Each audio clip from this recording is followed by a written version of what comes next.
Hello everyone, let's try to understand the new case or today's case. The name of the case is SP Pandey versus Union of India, Civil Appeal number 6186 of 2018, decided by the Supreme Court on 21st October 2024. Now, if we see the background of the case here, SP Pandey is the appellant and he was a corporal in the Indian Air Force, or we say he was an airman in the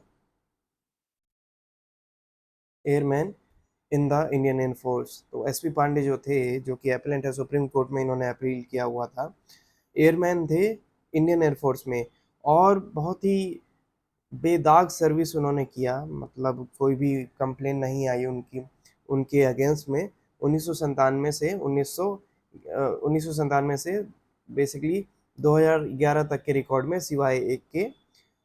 on 17th May 2010 while returning from duty, तो जब वो duty से घर की तरफ जा रहे थे, he overtook vehicle at a closed railway crossing and park ahead of the gate. तो यहाँ पर मेंशन नहीं है duty, while returning from duty towards his home, वो बैरिगेटर लगा होता है। बैरिगेटर ट्रेन क्रॉस जब कर रही होती है तो बैरिगेट अब वो क्लोज हो जाता है, और गाड़ियों को, उस रोड का जो जितनी भी गाड़ियां हैं उन सबको वेट करना पड़ता है जब तक वो ट्रेन जो है पास नहीं हो जाती, और जब तक वो गेट जो है ओपन नहीं हो जाता। सो बहुत सारी गाड़ियां थी जो लाइन में थी, जो वेट कर रही थी और क्रॉस होने का, रेल के जाने का वेट कर रही थी।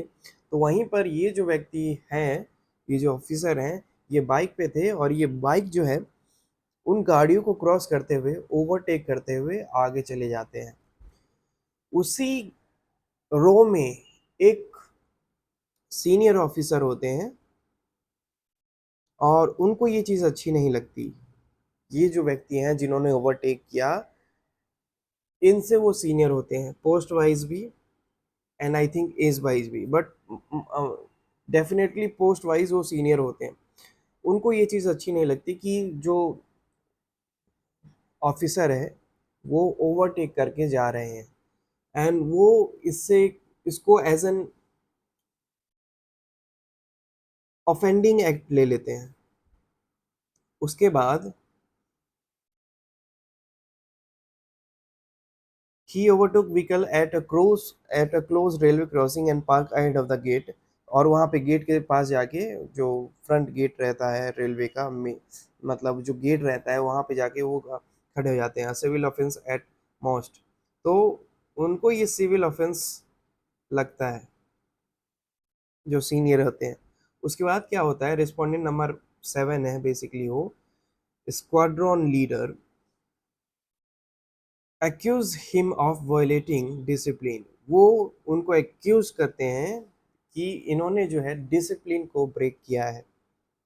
कॉन्फिस्केटेड हिज मोटरसाइकिल कीज, उसके बाद वो उनके पास जाते हैं, जाकर उनकी बाइक की जो चाबी है वो निकाल लेते हैं, एंड बाइक को जो है गार्ड रूम के पास पार्क करने के लिए कहते हैं, and ordered him to park the bike in the guard room, वहीं पर रेलवे क्रॉसिंग के पास जो गार्ड रूम होता है वहाँ पर। When Pandey questioned this, it allegedly led to an argument, और इसी के बीच दोनों में थोड़ी सी कहा-सुनी हो जाती है, आर्गुमेंट हो जाता है, जिसमें जो उनका, जो उन्हीं के फील्ड का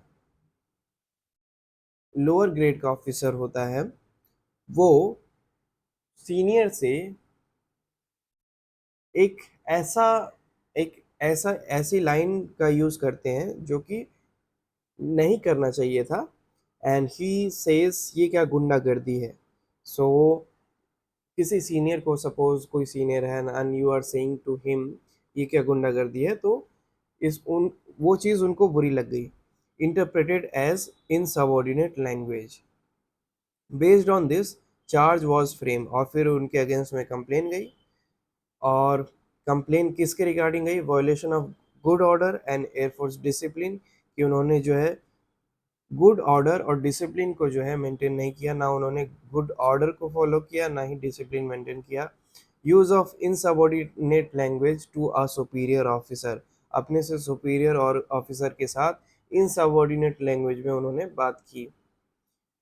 Punishment and dispute. On 18th May 2010, an admonition is basically a simple warning, formal warning, was recorded against Pandey. तो 18 को, उसके अगले दिन ही 17 को इंसिडेंट होता है, 18 को जो है उनको फॉर्मल वार्निंग दी जाती है। The air force commanding officer recommended this entry be expuned, which was initially agreed upon via letter dated 23rd जून 2010। ठीक है, तो एयरफोर्स के जो कमांडिंग ऑफिसर होते हैं वो भी अम, ये भी कहते हैं कि ये जो कंप्लेन है इसको इरेज कर दिया जाएगा। ठीक है, और ये बात होती है कब? 23 जून 2010 को। लेकिन इसी के बाद में later a second trial was order for the same offence, लेकिन उसी चीज़ के लिए फिर से एक सेकंड ट्रायल जो है वो स्टार्ट कर दिया जाता है। And another admonition was issued on 18 January 2011, और 18 जनवरी 2011 को उनको फिर से जो है फॉर्मल वार्निंग दी जाती है। पांडे's appeal to senior officers were rejected। ऐसे में पांडे जी जो हैं वो सीनियर ऑफिसर के पास जाते हैं कंप्लेन लेके, लेकिन वो जो कंप्लेन है वो रिजेक्ट कर दिया जाता है। Legal proceeding, Pandey filed a case before the arm force tribunal, और फिर पांडे जी जो है आर्म फोर्स ट्रिब्यूनल के पास जाते हैं। The tribunal ruled in his favour, holding that the second admonition was wrong and unnecessary. Tribunal भी, जब ट्रिब्यूनल के पास जाते हैं, ट्रिब्यूनल भी यही कहता है कि दूसरी बार सेम ऑफेंस के लिए ट्रायल करना is not justified. Union of India challenge this in the supreme court, लेकिन जब ये यूनियन ऑफ इंडिया के अगेंस्ट में जजमेंट आता है, ऑर्डर आता है, तो यूनियन ऑफ इंडिया इसको जो है सुप्रीम कोर्ट में चैलेंज करती है। सुप्रीम कोर्ट की क्या ऑब्जर्वेशन है? The supreme court upheld the tribunal's decision and emphasized, supreme court जो है ट्रिब्यूनल के डिसीजन को सही मानती है। और इसी के साथ स्मॉल इंसिडेंट, एक second, sorry for the inconvenience. उसके बाद सुप्रीम कोर्ट क्या कहती है? ये ट्रिब्यूनल के डिसीजन को एम्फेसाइज करती हैं और उनको करेक्ट मानती हैं और एग्री करती हैं ट्रिब्यूनल के डिसीजन से। और इसके अलावा सुप्रीम कोर्ट कुछ एडिशनल पॉइंट्स भी, एडिशनल ऑब्जर्वेशन भी अपना प्रेजेंट करती हैं इसके ऊपर। सबसे पहला ये, a small incident was blown out of proportion, कि एक छोटी सी बात को अननेसेसरीली इतना बड़ा बनाया गया। Senior officers should have resolve it early, taking into account emotional and human aspects. जो सीनियर ऑफिसर थे वो थोड़ा सा इमोशनली और ऑन ह्यूमैनिटेरियन ग्राउंड इसको और भी अच्छे वे में डील की कर सकते थे, but he avoided. A simple apology from the superior could have avoided long litigation। एक साधारण सी अपॉलोजी जो है, अगर सीनियर ऑफिसर जो है ह्यूमैनिटेरियन ग्राउंड पे या फिर थोड़ा सा भावुकता से समझते हुए चीज़ों को अगर कर देते, तो इतना अननेसेसरीली जो प्रोसीडिंग है, जो केस है, जो सूट है, जो मैटर है, जो डिस्प्यूट है, वो इतना अननेसेसरीली स्ट्रेच नहीं होता। It directed the payment of 1 lakh, और उसी के साथ साथ सुप्रीम कोर्ट जो है 1 lakh as an compensation order करते हैं पे करने के लिए टू पांडे जी को। उसके बाद किस लिए करते हैं? क्योंकि the mental stress that the person had gone through, या फिर long drawn and unnecessarily sorry litigation imposed on him, कि इतना लंबा जो अननेसेसरीली लिटिगेशन जो चला, उसका payment was to be made within 30 days। और ये भी ऑर्डर दिया कि 30 दिन के अंदर पेमेंट हो जाना चाहिए।